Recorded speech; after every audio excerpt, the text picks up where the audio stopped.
Hello everyone, good morning. आपके अपने YouTube channel climax competitive class में आप लोग को स्वागत है। मैं अनुज अग्रवाल। आज मैं आप लोग के सामने करेंट अफेयर्स का 4th क्लास लेकर आया हूँ। पार्ट 4 क्लास है ये। इससे पहले मैं आप लोग को 3 क्लास दे चुका हूँ, तो जो स्टूडेंट्स नहीं देखे हैं तो प्लीज़ उस तीनों को क्लास को ज़रूर देखिएगा। उसके बाद इस क्लास को ज़रूर देखिएगा आप लोग।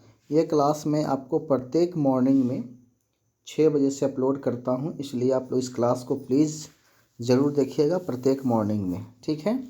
ये आपका वीडियो भी रहता है, इसका PDF आपको इसका डिस्क्रिप्शन में दिया हुआ रहता है, आप उस यहाँ से जाकर इसे डाउनलोड भी कर सकते हैं, ठीक है। तो आज के सेशन का देखिए, आज जो क्वेश्चन मैं आप लोग को बता रहे हैं सब समसामयिकी से क्वेश्चन होगा और सभी आपका करेंट अफेयर से क्वेश्चन है। तो ध्यान से देखिएगा आज का फर्स्ट क्वेश्चन क्या कहता है, ध्यान से देखिएगा। आज का पहला क्वेश्चन किस प्रकार से पूछा गया है। तो आज का जो पहला क्वेश्चन है, क्वेश्चन नंबर 1, भारत में किस क्षेत्र को आमतौर पर केसर के कटोरे के रूप में जाना जाता है। ए में ऑप्शन आपका है लुसाई हिल, बी में है पेपर क्षेत्र, सी में है लाहौल और स्पीति और डी में है उत्तरकाशी। इसका आंसर बी होगा पेपर क्षेत्र। कहता है केसर के उत्पादन लंबे समय से केंद्र शासित प्रदेश जम्मू कश्मीर में एक समिति भौगोलिक क्षेत्र तक ही सीमित रहा करता था। भारत में पंपोर क्षेत्र को आमतौर पर कश्मीर के केसर के कटोरे के रूप में जाना जाता है। इसका केसर के उत्पादन में मुख्य योगदान है। इसके बाद बड़गांव का आता है, श्रीनगर का आता है और किश्तवाड़ जिलों का स्थान आता है। तो सबसे पहले पंपोर आता है। चलिए आज का सेकेंड क्वेश्चन देखिएगा, ध्यान से देखिएगा क्वेश्चन को। क्वेश्चन नंबर 2 क्या कहता है। 2 क्वेश्चन है, निम्नलिखित में से किसने 7 नवंबर 2020 को केंद्रीय सूचना आयोग ने नए मुख्य सूचना आयुक्त के रूप में शपथ ग्रहण की है। यानी 7 नवंबर 2020 को केंद्रीय सूचना आयोग के नए मुख्य सूचना आयुक्त के रूप में शपथ ग्रहण की है। ए में आपका है नसीम जैदी, बी में है यशवर्धन कुमार सिन्हा, सी में है बिमल जुला और डी में राजेश सिन्हा। तो इसका आंसर बी है यशवर्धन कुमार सिन्हा। यानी 7 नवंबर 2020 को यशवर्धन कुमार सिन्हा ने केंद्रीय सूचना आयोग के नए मुख्य सूचना आयुक्त के रूप में शपथ ग्रहण की है। राष्ट्रपति रामनाथ कोविंद ने उन्हें शपथ दिलाई है। तो यहाँ से क्वेश्चन एक और निकल सकता है कि मुख्य सूचना आयुक्त की शपथ ग्रहण कौन करवाता है। रामनाथ कोविंद जी करवाते हैं, राष्ट्रपति करवाते हैं, ठीक है। इस पद पर वह बिमल जुला के स्थान लेंगे। इससे पहले कौन था, बिमल जुला। इससे पूर्व वह सूचना आयुक्त के रूप में कार्यरत हैं। इस पद पर उनका कार्यकाल 3 वर्ष का होगा। चलिए नेक्स्ट क्वेश्चन के लिए आप लोग तैयार रहिएगा। क्वेश्चन नंबर 3 क्या कहता है, ध्यान से देखिएगा। क्वेश्चन नंबर 3 को ध्यान से देखिए। केंद्रीय शिक्षा मंत्री डॉक्टर रमेश पोखरियाल, केंद्रीय शिक्षा मंत्री आपसे पूछा जाता है तो आप बताइएगा डॉक्टर रमेश पोखरियाल निशंक ने किस स्थान पर भारतीय ज्ञान प्रणाली के लिए उत्कृष्टता केंद्र स्थापित करने की घोषणा की। ठीक है, पहला है भारतीय प्रौद्योगिकी संस्थान खड़गपुर, भारतीय प्रौद्योगिकी संस्थान दिल्ली, भारतीय प्रौद्योगिकी संस्थान गुवाहाटी और रुड़की। इसका आंसर है आपका ए है खड़गपुर, पश्चिम बंगाल। यानी केंद्रीय शिक्षा मंत्री रमेश पोखरियाल ने घोषणा की है कि भारतीय ज्ञान प्रणाली के लिए एक उत्कृष्टता केंद्र भारतीय प्रौद्योगिकी संस्थान खड़गपुर में स्थापित किया जाएगा। उन्होंने भारत तीर्थ नामक 3 दिनों के अंतर्राष्ट्रीय वेबिनार का भी उद्घाटन किया है। भारत तीर्थ नामक, किसका तीर्थ नामक, भारत तीर्थ नामक। चलिए नेक्स्ट क्वेश्चन नंबर अगला जो आपका है 4 क्या कहता है। क्वेश्चन नंबर 4 जो आपका क्वेश्चन है, ध्यान से देखिएगा थोड़ा सा। क्वेश्चन बहुत इंपॉर्टेंट है और यह क्वेश्चन आपको एग्जाम में पूछ सकता है, ठीक है। अगर आप चैनल से नए जुड़े होंगे तो चैनल को सब्सक्राइब आप लोग जरूर कीजिएगा इसको, ठीक है। तो क्वेश्चन नंबर 4 क्या कहता है, Nordic Baltic corporation fame firm के साथ कितने देश जुड़े हैं? तो आपका ऑप्शन है 6, 7, 8, 10। इसका आंसर आपका 8 है। इसमें कहता है विदेश मंत्री डॉक्टर एस जयशंकर ने हाल ही में प्रथम भारत नॉर्डिक बाल्टिक कॉन्क्लेव को संबोधित किया और नॉर्डिक बाल्टिक कोऑपरेशन फ्रेमवर्क में 8 देश शामिल हैं। कौन कौन देश है? ए में आपका डेनमार्क, बी में एस्टोनिया, सी में आपका फिनलैंड है, डी में आपका है आइसलैंड, लातविया, लिथुआनिया, नॉर्वे और स्वीडन। तो मिलाकर 8 देश इसमें शामिल हैं। क्वेश्चन नंबर 5 को ध्यान से देखिएगा। 5 जो क्वेश्चन आपको कहता है कि इलेक्ट्रॉनिक्स एवं सूचना प्रौद्योगिकी मंत्रालय ने निम्नलिखित में से किस किस सहयोग से वर्चुअल हैथॉन टेकथॉन 2020 आयोजन किया है? तो इसका आंसर जो आपका होगा ए में है राष्ट्रीय सूचना विज्ञान केंद्र NIC, दूसरा में इंस्टीट्यूट ऑफ इलेक्ट्रिकल एंड आपका इंजीनियरिंग, सी में है ओरेकल, डी निम्नलिखित आधार पर कूट की चयन कीजिए। तो इसका आंसर आपका डी है 1 और 3। इसमें 1 और 3 आपका सही है। चलिए नेक्स्ट क्वेश्चन देखिए। क्वेश्चन नंबर 6 कहता है कि 6 अक्टूबर 2020 में INS कावारती भारतीय नौसेना में शामिल हुआ। अक्टूबर 2020 में INS कावारती भारतीय नौसेना में शामिल हुआ। इस युद्धपोत के निर्माण में किस प्रोजेक्ट के तहत किया गया? इस प्रोजेक्ट के किस प्रोजेक्ट के तहत इसका निर्माण किया गया? तो ए में आपका ऑप्शन जो है वह आपका प्रोजेक्ट 28, बी में है प्रोजेक्ट 29, सी में है प्रोजेक्ट 17 और डी में है प्रोजेक्ट 43। इसका आंसर होगा आपका ए, प्रोजेक्ट कितना 28 के तहत कोलकाता स्थित गार्डन रिच शिप बिलियर्ड्स एवं इंजीनियरिंग लिमिटेड द्वारा किया गया। बताइए तो थल सेनाध्यक्ष जनरल मनोज मुकुंद नरवणे ने 22 अक्टूबर 2020 को किया था। चलिए नेक्स्ट क्वेश्चन नंबर 7 देखिए क्या कहता है। 7 नंबर क्वेश्चन है हाल ही में समाचार में देखा गया खाद्य मूल्य सूचकांक किस संगठन द्वारा जारी किया गया है? ए में है यूरोपियन यूनियन, बी में है दक्षिण एशियाई क्षेत्र सहयोग सार्क जिसको बोलते हैं, सी में है अंतर्राष्ट्रीय मुद्रा कोष और डी में आपका है खाद्य एवं कृषि संगठन। इसका आंसर आपका डी है खाद्य एवं कृषि संगठन। कहता है कि खाद्य मूल्य सूचकांक जिसे हाल ही में समाचार में देखा गया था खाद्य और कृषि संगठन द्वारा जारी किया गया है। संयुक्त राष्ट्र की खाद्य एजेंसी ने हाल ही में घोषणा की है कि यह सूचकांक अक्टूबर में 100.9 अंक तक पहुंच जाएगा। ठीक है। नेक्स्ट क्वेश्चन नंबर 8 देखिए। 8वां क्वेश्चन नंबर 8वां भारत श्रीलंका नौसैन्य अभ्यास अस्तिनेक्स 2020 19 से 20 अक्टूबर 2020 के मध्य कहाँ आयोजित हुआ? ए में कोच्चि, बी में बंगाल की खाड़ी, सी विशाखापट्टनम, डी तिंकोमाली। इसका आंसर आपका डी है तिंकोमाली में। कहता है कि भारतीय नौसेना INS और श्रीलंका के नौसेना SLN को संयुक्त वार्षिक द्विपक्षीय समुद्री अभ्यास एसिलेक्स 20 का 8वां संस्करण 19 से 20 अक्टूबर 2020 तक तिरुकोमाली श्रीलंका के तट पर आयोजित किया गया है। तो ये आपका शहर कहाँ है? श्रीलंका में है। ठीक है, श्रीलंका में आपका आयोजित किया गया है। क्वेश्चन नंबर 9 को ध्यान से देखिएगा, थोड़ा सा क्वेश्चन लॉन्ग है। 9 में कहता है कि चियुआन तिब्बत रेलवे परियोजना के संदर्भ में निम्नलिखित कथनों पर विचार कीजिए। ए में है सिचुआन तिब्बत रेलवे परियोजना के चीन के दक्षिण पश्चिम सिचुआन प्रांत में है, तिब्बत में लिच्छित तक जोड़ती है। तो ये आपका एक सही होगा, ये आपका एक आपका सही है केवल एक आपका सही होगा। ये रेलवे परिवहन तिब्बत शेष चीन, ये आपका गलत हो जाएगा। इसका आंसर आपका क्या होगा, कन्फर्म ए होगा इसका। ठीक है, नेक्स्ट क्वेश्चन देखिएगा ध्यान से। क्वेश्चन नंबर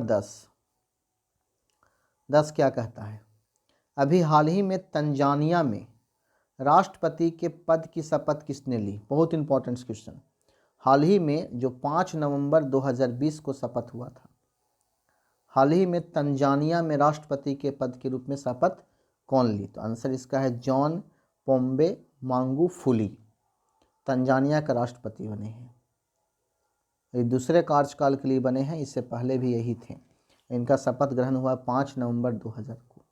क्वेश्चन नंबर 11 कहता है Luhri stage 1 hydro power project जिसे हाल ही में खबरों में देखा गया था, किस राज्य में स्थित है।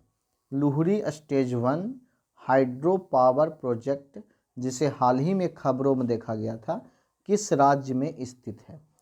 तो इसका आंसर आपका सी है, हिमाचल प्रदेश में स्थित है। ठीक है, क्या है, हिमाचल प्रदेश में स्थित है।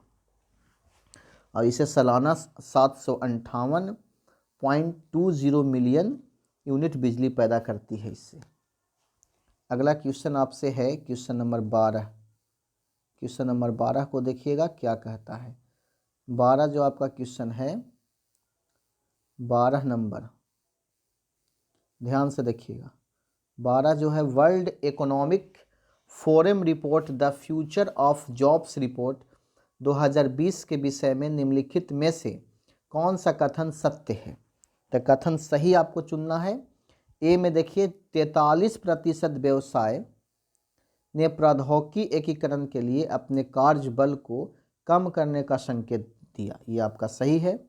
नेक्स्ट देखिएगा दूसरा, इस रिपोर्ट के अनुसार वर्ष 2025 से तक 85 मिलियन मानव रोजगार को मशीनों द्वारा विस्थापित कर दिया जाएगा, यह भी आपका सही है। क्वेश्चन नंबर 3 देखिए, क्वेश्चन मतलब सी, ऑप्शन नंबर सी, मनुष्यों मशीनों तथा एल्गोरिथम के बीच श्रम के नए विभाजन के तहत 47 मिलियन नई भूमिकाएं उभर सकती है, ये भी आपका सही है, इसलिए आपका डी ऑप्शन होगा उपयुक्त सभी। क्वेश्चन नंबर 13 को ध्यान से देखिएगा, ये भी आपका ए और बी से संबंधित है। देखिए हम आपको पहले ही बता दिए हैं, ये आपका समसामयिकी से क्वेश्चन है, थोड़ा आपको दिक्कत करेगा। क्वेश्चन नंबर 13, 15 अक्टूबर 2020 को अक्कीधम अच्युतन नंबूधिरी का निधन हो गया। उसने संबंधित निम्नलिखित कथनों पर विचार कीजिए। वह प्रसिद्ध कन्नड़ कवि थे, ये आपका गलत हो जाएगा। उन्हें 1973 में साहित्य अकादमी पुरस्कार सम्मानित किया गया, आपका सही है। तीसरा ऑप्शन, उन्हें 55वें ज्ञान, ये भी आपका सही है। इसका आंसर जो आपका होगा 2 और 3, ऑप्शन संख्या बी क्लियर हो जाएगा। क्वेश्चन नंबर 14 देखिए क्या कहता है। उनके 94 वर्ष की आयु में उनकी मृत्यु हुआ था, और इनका मृत्यु हुआ था 5 अक्टूबर 2020 को। क्वेश्चन नंबर 14 है, 2 नवंबर 2020 को श्री TN कृष्णन का निधन हो गया। उनका योगदान किस क्षेत्र में था। तो उनका योगदान संगीत के क्षेत्र में था।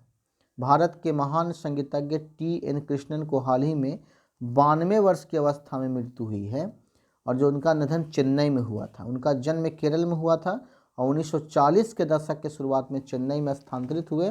उन्हें पद्म विभूषण, संगीत अकादमी का संगीत कलावधि सहित कई पुरस्कार से सम्मानित किया गया था। क्वेश्चन नंबर 15 देखिए क्या कहता है। नीति आयोग ने किसके सहयोग से एक frontier technologies cloud innovation centre CIS की स्थापना की है। तो इसका आंसर आपका ए है, अमेजन वेब सर्विस। कब किया, तो 19 अक्टूबर 2020 को अमेजन से वेब सर्विसेज के द्वारा। ठीक है, नेक्स्ट क्वेश्चन नंबर 16 कहता है कि मालावार सौजन्य अभ्यास के 24वें संस्करण का आयोजन 2 चरणों में किया जाएगा। मालावार 20 के दूसरे चरण का आयोजन नवंबर 2020 के मध्य में कहाँ किया जाएगा। तो इसका जो आपका आंसर दिया गया है, आपका जो आंसर है ये ए ऑप्शन है, अरब सागर में। मालाबार सौजन्य अभ्यास के 24वें संस्करण का आयोजन नवंबर 2020 में 2 चरण में किया जाएगा। इसका सौजन्य अभ्यास के पहले चरण का आयोजन 3 से 6 नवंबर 2020 तक बंगाल की खाड़ी में स्थित विशाखापट्टनम होगा, ठीक है। और दूसरा जो आप जानते हैं अरब सागर में होगी। अगला क्वेश्चन आपसे पूछा गया है, क्वेश्चन नंबर 17, कि भारत ने 22 अक्टूबर 2020 को कहां पर तीसरी पीढ़ी के एंटी टैंक गाइडेड मिसाइल नाग का अंतिम सफल प्रशिक्षण किया? इसका आंसर आपका एक में है पोखरन में। पोखरन आपको राजस्थान में पड़ता है। तीसरी पीढ़ी की एंटी टैंक गाइडेंस मिसाइल का प्रयोक्ता और अंतिम सफल प्रशिक्षण 22 अक्टूबर 2020 को किया गया, ठीक है। अगला क्वेश्चन नंबर 18 क्या कहता है? 18 जो आपका क्वेश्चन है, वैश्विक आतंकवादी वित्तीय निगरानी संस्था AFTF ने पाकिस्तान को कब तक अपने निगरानी सूची ग्रे लिस्ट में बनाए रखने की घोषणा की है? तो इसका आंसर है फरवरी 2021 तक। याद रखिएगा, फरवरी 2021 तक। पाकिस्तान में फरवरी 2021 तक आतंकी गतिविधियों के लिए धन मुहैया कराने का रोकथाम की कार्ययोजना पूरी करने को कहा है। क्वेश्चन नंबर 19 क्वेश्चन क्या कहता है? हाल ही में किस भारतीय राज्य या केंद्र शासित प्रदेश ने इलेक्ट्रिक वाहनों पर 100% वाहन कर की छूट दी है? तो ए में आपका तमिलनाडु सरकार ने परिवहन और गैर परिवहन इलेक्ट्रिक वाहनों के लिए 100% मोटर वाहन कर छूट को अधिसूचित किया है, ठीक है। और इसमें लगभग जो है 50,000 करोड़ का निवेश का लक्ष्य रखा गया है और निवेश को आकर्षित करने के लिए कई प्रोत्साहन की राशि भी ली गई है। क्वेश्चन नंबर 20 जो आपका क्वेश्चन, जोजिला सुरंग पर अक्टूबर 2020 में निर्माण का कार्य शुरू हो गया। यह सुरंग जो है मार्ग जोड़ेगी तो कश्मीर घाटी से लद्दाख के क्षेत्रों को जोड़ेगी। ऑप्शन नंबर ए है। और 15 अक्टूबर 2020 को यह आयोजन का निर्माण किया गया है। और किस राज्य पर किस रोड पर बन रहा है? तो NH1 पर बन रहा है, नेशनल हाईवे 1 पर, ठीक है। क्वेश्चन नंबर 21 कहता है, किस रेसिंग ड्राइवर ने फार्मूला 1 एनिमिला रोमानगा ग्रैंड प्रिक्स टूर्नामेंट जीता? इसका आंसर होगा वाल्टेरी बोटास ने जीता।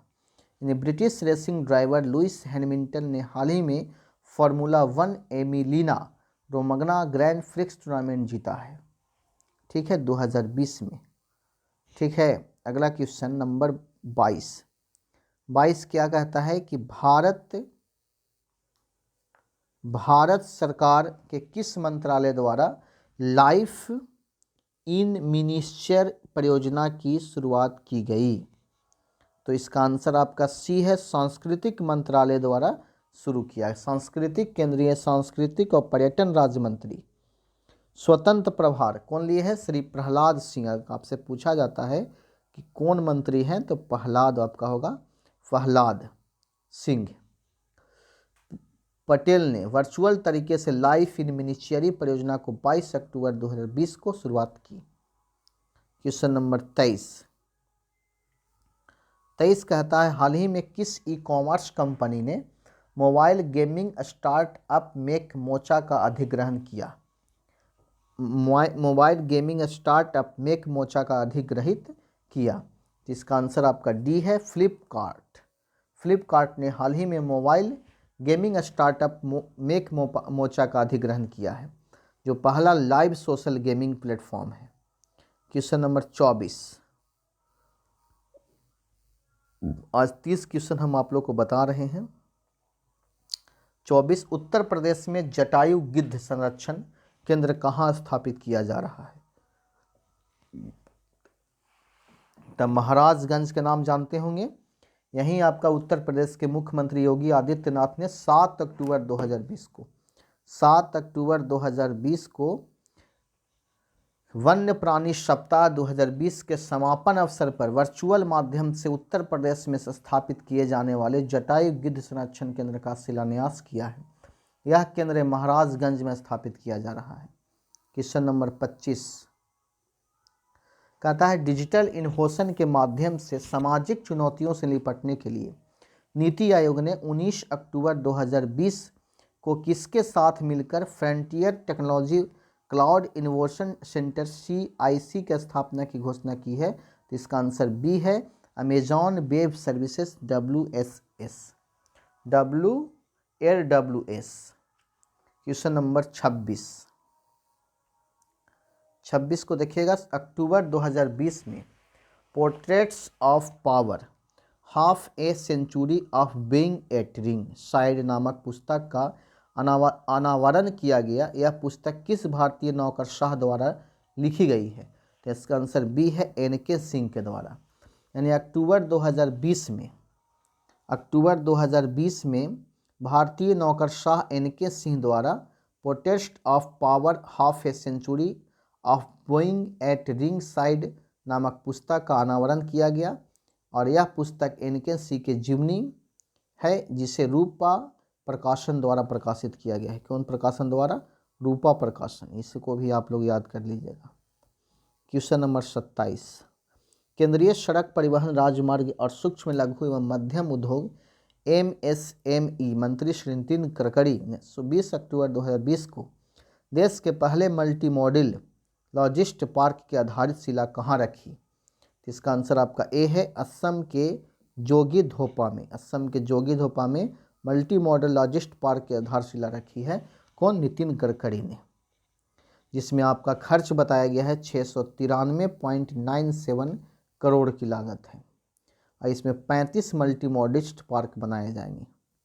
क्वेश्चन अगला है 28 नवंबर 2020 में किस भारतीय शहर में वर्चुअल टेक समिति आयोजित किया जाएगा? इसका आंसर डी है बेंगलुरु में टेक समिति BTS का 23वां संस्करण 19 से 21 नवंबर के बीच आयोजित किया जाएगा। इस शिखर सम्मेलन का आयोजन कर्नाटक के इलेक्ट्रॉनिक सूचना प्रौद्योगिकी जैव प्रौद्योगिकी और विज्ञान एवं प्रौद्योगिकी विभाग द्वारा जारी किया जाएगा। कई प्रौद्योगिकी नेताओं के शिखर सम्मेलन में भाग लेने की उम्मीद की है। क्वेश्चन नंबर 29 भारत के निर्वाचन आयोग ने खर्च की सीमा से जुड़े मुद्दों की जांच हेतु किसकी सदस्यता 21 अक्टूबर 2020 को एक समिति में गठित किया है? बताइए। आंसर डी है हरीश कुमार एवं उमेश सिन्हा।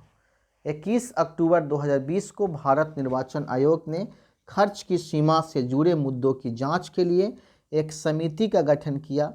पूर्व राजस्व सेवा अधिकार और महानिदेशक हरीश कुमार और महासचिव तथा महानिदेशक व्यय उमेश सिन्हा इस समिति के सदस्य हैं। यह समिति मतदाताओं की संख्या में वृद्धि और महंगाई दर में बढ़ोतरी तथा अन्य पहलुओं को ध्यान में रखते हुए उम्मीदवारों की खर्चा सीमा से जुड़े मुद्दों की परीक्षण करेगी। क्वेश्चन नंबर 30 और आज का लास्ट क्वेश्चन, ध्यान से देखिएगा इसको।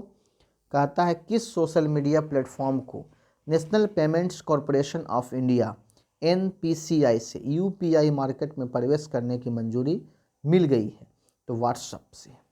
व्हाट्सएप की चरणबद्ध तरीके से यूनिफाइड पेमेंट इंटरफेस UPI के साथ कार्य करने के लिए national payments corporation of India की मंजूरी मिल गई है। व्हाट्सएप के भारत में 400 मिलियन से अधिक उपयोगकर्ता है। कितना है? भारत में जो व्हाट्सएप यूज करने वाले व्यक्तियों की संख्या है 400 मिलियन से भी अधिक उपयोगकर्ता व्हाट्सएप यूज करते हैं। UPI भुगतान सेवा शुरू 2 करोड़ व्हाट्सएप उपयोगकर्ताओं के लिए शुरू होने की उम्मीद है। 2 करोड़ के लिए शुरू करने की उम्मीद है। चलिए, आज का क्वेश्चन आप लोग कैसा लगा आप लोग कमेंट बॉक्स में ज़रूर लिखिएगा। और ये आज का जितना ये PDF आप देख रहे हैं, सब PDF को हम आपको मतलब इसके डिस्क्रिप्शन में हम सेंड कर देंगे। आप लोग इसका आंसर क्लियर कर लीजिएगा, ठीक है। तो आज का क्लास किस प्रकार से लगा आप कमेंट बॉक्स में ज़रूर लिखिएगा प्लीज़। और आप लोग यही क्लास के सरकार आपको रोज़ क्लास देखना है, आप प्लीज़ देखा कीजिए।